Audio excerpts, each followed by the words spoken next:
Hello everybody and welcome to another jam-packed episode of MBHL on the Ball. I'm Matthew Leffler-Harewood. With the season quickly coming to an end, the final games of the regular season are shaping up to be fantastic. We have 4 games to get to on the show, and depending on the outcomes, they might clarify or blur the playoff pictures. Let's get to them. Our first game comes from the C-League and pits Lynx versus the Starkings. The Lynx sit 5th in the league with 9 points, only 2 points behind Starkings, who sit in 2nd. A Lynx win could push them into 2nd place and 1st in their division. Both teams are coming off losses and hope to get back on track. Starkings have won both previous meetings this season, 7-3 and 3-2.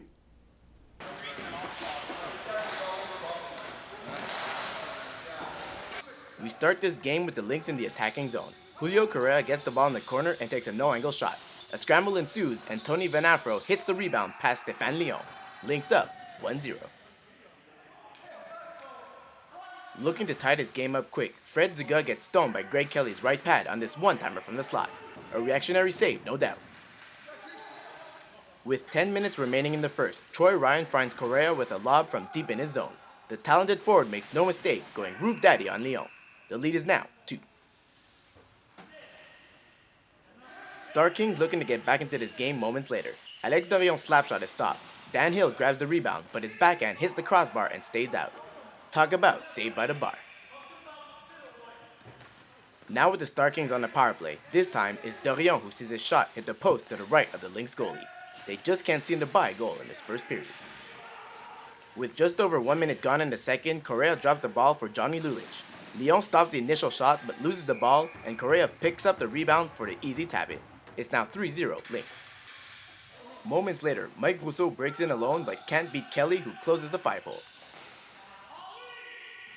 Starkings keep giving everything they've got against Kelly. Norm Collins gets a great chance with the goalie out of position, and then it's Rousseau who gets him straight in the chest before Kelly covers it up. Midway into the second, Correa steals the ball at the blue line and breaks in alone shorthanded. He does at least 5 dekes, but somehow Leon makes the save. Not to be outdone by his counterpart, Kelly stretches out to deny Normand Delinel in tight. Starkings finally break the ice with 2 minutes remaining. Playing with 6 attackers, Kelly can't contain the point shot and Dan Hill tucks in the rebound to cut the lead down to 2. After Correa gave the Lynx back their 3-goal lead, Zuga rips a one-timer high on Kelly, giving the Starkings life again, with the score now 4-2.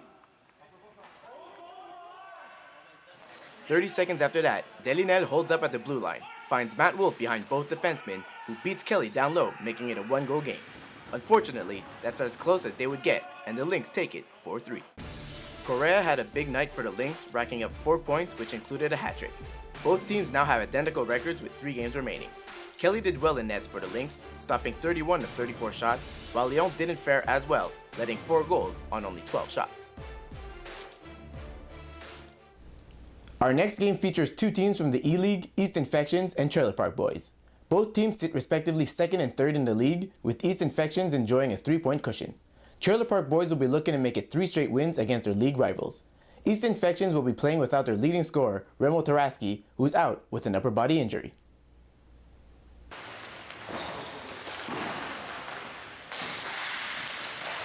This game starts with Easton Fections on the attack. The initial shot goes wide, but the rebound lands right in front of Jordan Pineda, forcing Jerry Folano to make a big save. They're back on the attack moments later. David Perez wins his battle in the corner, feeds Dan Germain in front, who knocks the ball in midair, but can't beat Folano, who covers it up. Trailer Park Boys' first good chance comes from Bobby Sims, but the back check combined with Lucas Gregg's sprawling poke check breaks that up. Not to be upstaged, Folano whips out the glove on a tough angle shot from Dylan Jones. Easton Fections break the 0-0 deadlock with 8 minutes left in the first. Troy Ryan loses his man in coverage, leaving Perez all alone in front to beat Folano with a one-timer. It's 1-0. Looking to pad their lead, Olivier Gomez, Pineda, and Perez execute the perfect tic-tac-toe, but Folano sticks out the pad, denying a goal. In what's been a goalie duel so far, Greg shines against the Trailer Park Boys tic-tac-toe, making an absolutely incredible save against Matt Patulli. A desperation save if I've ever seen one. Just wow. A few moments later though, Patulli walks into the slot and takes a wrister that Greg can't contain, leaving Peter Carter to pick up the garbage, tying the game at 1 apiece.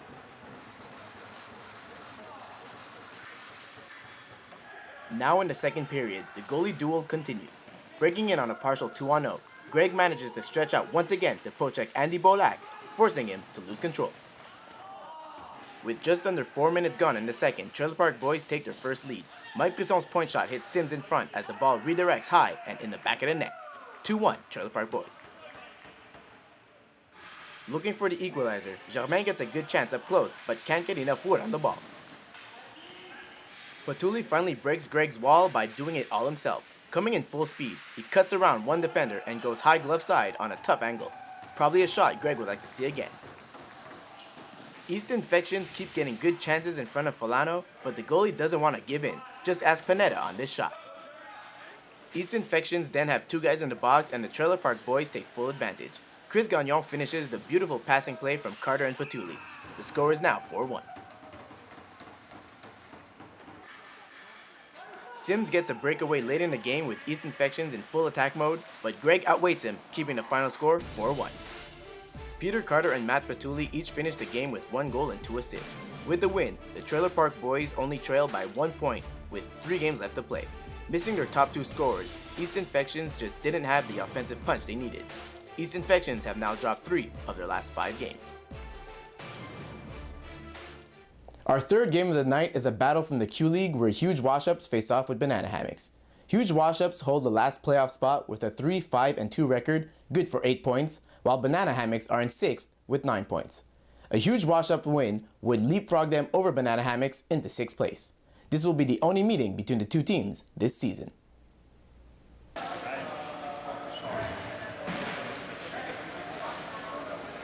We tune into this game with only 1 minute gone in the first. Banana Hammocks control the ball deep in the opposing zone. After a broken play, the ball comes to Kyle Carrier, who spins, shoots, and beats Jeremy Laroche down low. 1-0 Banana Hammocks. Fast forward 2 minutes, the boys in yellow still on the attack. This time, Laroche can't control the bouncing ball in front of him, and Mark Bannon takes advantage by hitting home the loose ball to make it 2-0. Huge Washups break in on the attack moments later. Jerry Magnan's shot gets stopped, and Alex Haddad grabs the rebound but can't slide the ball past the sprawled Anthony DeMarco. A rare miss for Haddad from that close. With the Banana Hammocks now on the power play, Carrier battles with Sam Massad in the corner. He eventually wins, cuts towards the middle, and beats Laroche with another shot down low. The lead is now 3. 45 seconds after that last goal, Mike Rawlings drops the ball back to Mike Brisson. He tees up a howitzer from along the boards that fools the Huge Washups goalie up high, making it a 4-0 game. Looking to complete his hat-trick, Carrier gets the ball over the blue line and winds up for a slapper, but Laroche stops it. Banana Hammocks continue to bombard Huge Washups net. This time, John Rossellini's one-timer is deflected in front, but hits the post to the right of Laroche. Haddad strips Brisson in neutral zone and comes in alone on a breakaway. He goes for the snapshot over the shoulder, but DeMarco stays big and makes the save. Haddad gets a second chance against DeMarco moments later when he intercepts a pass and once again breaks in alone. This time, he goes to his backhand, but loses the handle and doesn't get a quality shot. Early in the second period, Marc-André Giroir gets a breakaway of his own. Laroche comes out to defy him, a gutsy move that pays off with a big save.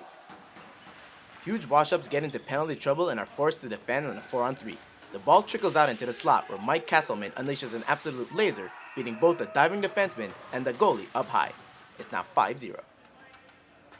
Haddad is at the origins of another Huge Washups attack. This time he makes the perfect pass to Ramassa, only to see his one-timer stopped by DeMarco. Finally, with just over 3 minutes remaining in the game and while on the power play, Huge Washups end DeMarco's shutout bid. Magnan grabs the bouncing ball from the blocked shot and beats the goalie glove side. That cuts the lead to 4. After giving up 4 goals in the first 7 minutes of the game, the young Laroche got more comfortable as the game progressed, making his best save near the end of the game against Ryan Silvani. Banana Hammocks end up winning the game 5-1. Mike Brisson finished the game with 1 goal and 2 assists, while Cal Carrier and Chris Colantonio had respectively 2 goals and 2 assists. Banana Hammocks get back to playing 500 hockey, while the Huge Washups drop to 3, 6, and 2. For our final game, we return to the C League where Asian Express goes head-to-head with Viyella. Viyella is in 6th place with 7 points in 8 games played, while Asian Express are in 7th place with 6 points in 9 games. An Asian Express win would temporarily put them in 6th, with Viyella having a game in hand. Viyella has won both previous meetings this season, Now, looking for the sweep.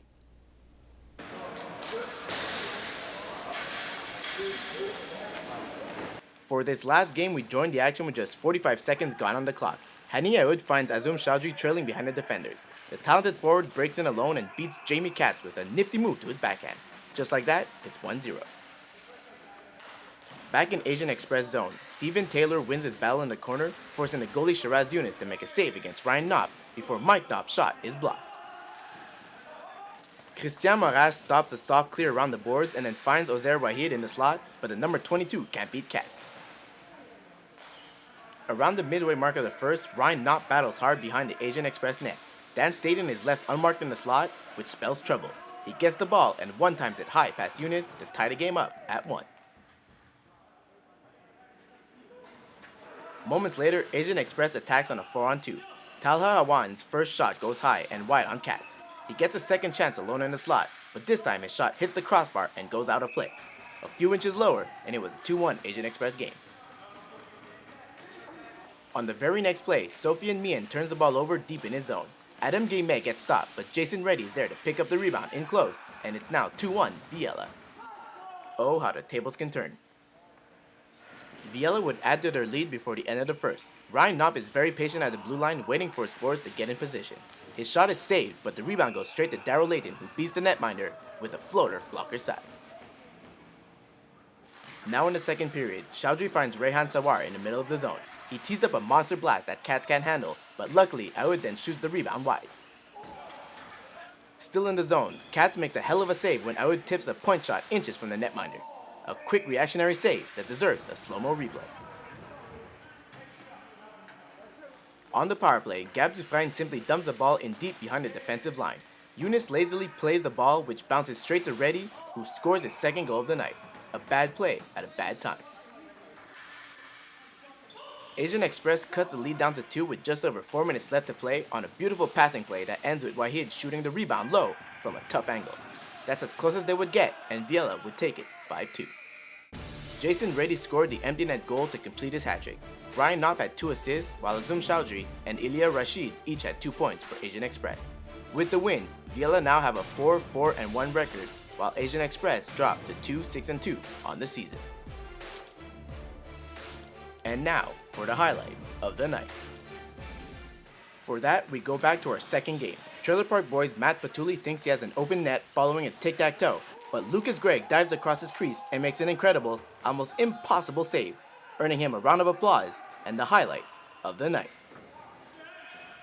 That's it for another episode of MBHL on the Ball. The playoffs are just around the corner, so be sure to tune back in for some playoff action. Until then, like us on Facebook and follow us on Twitter. That's it for now. Have yourself a good one.